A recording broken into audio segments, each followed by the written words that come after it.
আসসালামু আলাইকুম, আমি মুক্তামণি ট্রমা নার্সিং কলেজের diploma in nursing science and মিডিওফারির ফার্স্ট ইয়ারের স্টুডেন্ট। আমি আজ বিপি মেজার করব। বিপি মেজার করার জন্য আমাদের ফার্স্টে লাগবে ট্যাটোস্কোপ আর স্প্যাগমোম্যানোমিটার। তো একজন পেশেন্ট আসার পর তাকে কমফোর্টেবলি আমাদের বসাতে হবে। দেন আমাদের জানতে হবে যে পেশেন্ট দৌড়ে বা সিঁড়ি দিয়ে উঠে এসেছে কিনা। কি করব আমরা, তাকে একটা কমফোর্টেবল পজিশনে বসানোর পর তাকে কি 5 মিনিট আমরা রেস্ট নিতে বলবো। জি। সে যদি সিঁড়িতে ওঠানামা করে বা সে যদি কোথাও থেকে দৌড়ে আসে কি তার প্যালপিটেশন হবে, অর্থাৎ বুক ধড়ফড় করবে। এজন্য কি আমরা অ্যাকুরেট কাউন্টটা পাবো না, এজন্য তাকে আমরা 5 মিনিট বসে রেস্ট নিতে বলবো। তারপর রেস্ট নেওয়ার পর আমরা কি করব, তার কাছ থেকে আমরা গ্রেটিং করব, অনুমতি নিব। আমরা তার কাছে। করো তুমি। আসসালামু আলাইকুম। ওয়ালাইকুম আসসালাম। আমি আপনার বিপি মেজার করব, আপনি কি প্রস্তুত? জি।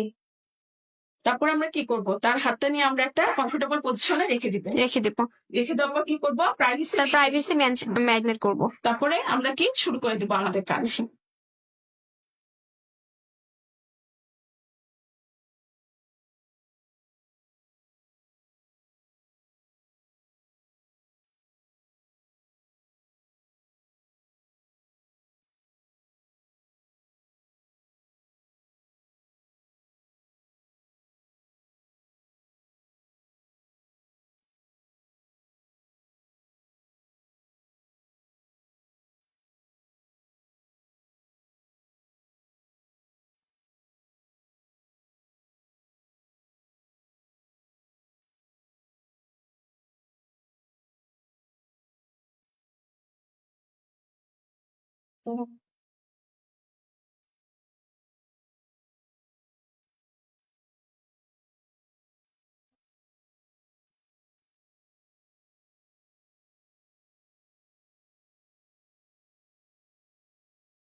আমরা কোথা থেকে কাউন্ট করব, যেখান থেকে বিট দেওয়া শুরু করবে সেখান থেকে আমরা কাউন্ট করব। তাহলে বিট দেওয়া শুরু করছে কোনখান থেকে, 120 থেকে, আর বিট দেওয়া শেষ করছে কোনখান থেকে, 80 থেকে। 80 ঠিক আছে, থেকে। তাহলে আমরা কি সিস্টোলিক আর ডায়াস্টোলিক, ঠিক আছে, তাহলে কি 120/80।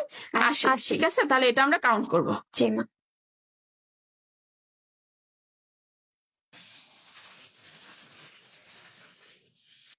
তাহলে আজকে আমরা কি করলাম, বিপি মেজার করা শিখলাম।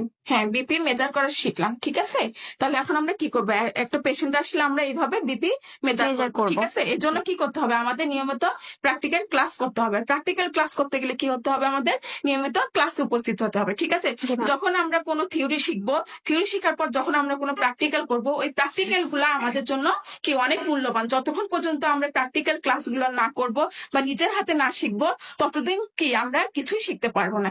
এজন্য কি আমাদের নিয়মিত ক্লাসে আসতে হবে আর কি নিয়মিত ক্লাস করতে হবে। ঠিক আছে, জি। ধন্যবাদ সবাইকে। আসসালামু আলাইকুম। আসসালামু আলাইকুম।